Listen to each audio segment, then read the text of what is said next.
ফয়সালা হবে, উনি তো আসে নাই। উনি এদিকে যাই এক খ্রিস্টান নারীর সঙ্গে এটা বৈঠক করছেন, যেটা আপনার ফেসবুকে ওনার ভিডিওটা দেখছেন। উনি স্পষ্ট বলছে গিয়া যে জামায়াতে আমির সাহেব আমাদেরকে স্পষ্ট বলেছে ওনারা যদি ক্ষমতা আসে এ দেশের ভিতরে শরিয়ান বাস্তবায়ন করবে না। তো শরিয়াটাকে আমার না আল্লাহর?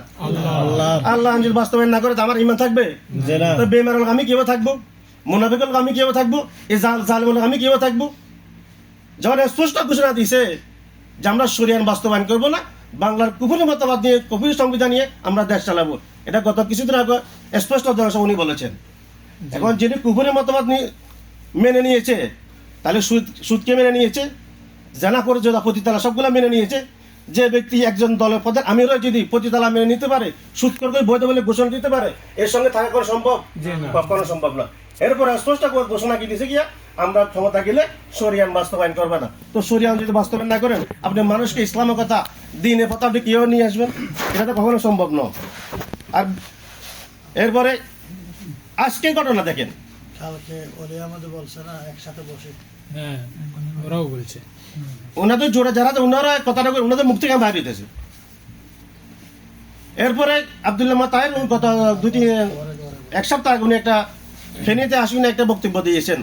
ওই বক্তব্যের ভিতরে তিনি বলছেন যে আমরা আমেরিকা রাষ্ট্রদূত যখন বসছিলাম, ওনারা আমাদেরকে বলেছে গিয়া তোমরা তো মৌলবাদের সঙ্গে একত্রিত হয়েছ, তোমাদের সাথে কোনো কথা নেই। উনি কি বলেছে? মৌলবাদ থেকে বেরিয়ে আনার জন্য আমরা চেষ্টা করতেছি। তো পরিপূর্ণ ওনাদেরকে যে ইসলামের মৌলবাদ বসে রয়েছে, এটা থেকে টেনে আন আমরা পরিপূর্ণ বের করে দিব আমরা। তাহলে ওনাদের মুখে গিয়া ইসলাম, অন্তরে কুফরি মতবাদ, উপরে ভিতরে গিয়ে নাস্তিক মোরতাদ বেমারে আদর্শগুলো ভিতরে কাজ করতেছে। এখন সামান্য পদের জন্য ওই রাষ্ট্রদূতের সঙ্গে সে বলতেছে গিয়া আমরা যা বলে আমরা তারা সব আসি, আর ওনারা যে কিছু কওমি আকীদার লোকজন আছে ওনাদের এটা থেকে আমরা পরিপূর্ণ বের করে নিয়ে আসবো ইনশাল্লাহ। আমরা এমন একটা জাল চক্র করছি, এর ভিতরে শুধু ঢুকার দেরি, ঢুকলে আর এটা বাইরের সুযোগ নাই। আলহামদুলিল্লাহ, আল্লাহ সুবহানাহু ওয়া তাআলা অনেক রহমত। এই জাল ঢুকার আগে আল্লাহ সুবহানাহু ওয়া তাআলা ইসলাম আন্দোলনকে সেখান থেকে বের করে নিয়ে আসছেন।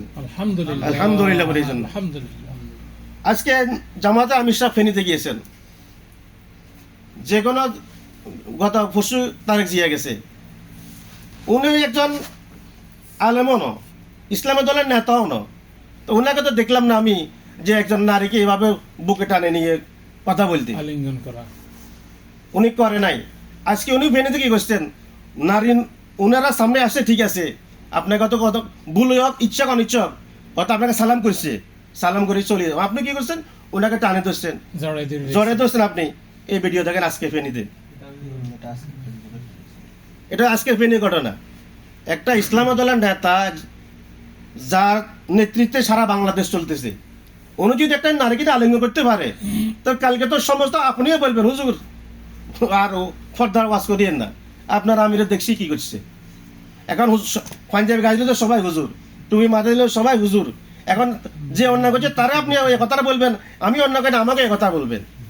এই জন্য ইসলামের দল এই সমস্ত কাজগুলোর জন্য, ইসলাম শরিয়া বাস্তবায়ন না করার জন্য, কুফরি মতবাদ মেনে নেওয়ার জন্য, আর এই সমস্ত নারীর সঙ্গে নিয়ে একত্রিত কাজ করার জন্য, এই সমস্ত এই ঝামেলাগুলোর কারণে ইসলাম আন্দোলন এটা বের হয়ে আসছে। এখন ওনারা প্রচার করতেছে ইসলাম আন্দোলন আসানোর জন্য ওনারা বের হয়ে গেছে। একটা মিথ্যা কথা, এটা আসন নিয়ে কোনো আলোচনা হয় না এটা এখানে। এই জন্য আল্লাহ যা করে কি করে ভালোর জন্য করে। ইনশাল্লাহ ইসলাম আন্দোলন সেখান থেকে বের হয়ে আসছেন। সারা বাংলাদেশের ভিতরে আগে যে 10 গুণ থাকতে আলহামদুলিল্লাহ 14 আনা 16 আনা প্রায় কাছাকাছি আসি গেছেন। এরকম মানুষ আন্দোলনের মধ্যে ঢুকতেছে, সবাই আলহামদুলিল্লাহ বাহবা দিতেছেন, সবাই প্রশংসা করতেছেন। তবে শুধু ইন্টারনেটের ভিতরে ওনারা ইন্টারনেটকে কবজা করিয়া কিছু অপপ্রচার করতেছে আমাদের বিরুদ্ধে। অপপ্রচার চলবে, এটা চলবে। আল্লাহ রাসূল জগন্নাথ থেকে চলে আসতেছে, প্রত্যেকটা যোগাযোগ আসতেছে। এই জন্য আমরা কোনো থেমে না, ইনশাল্লাহ আমরা মনে হারাইতেছি না, আমাদের অন্তরের ভিতরে কোনো খারাপও লাগতেছে না। ওনারা যদি গালি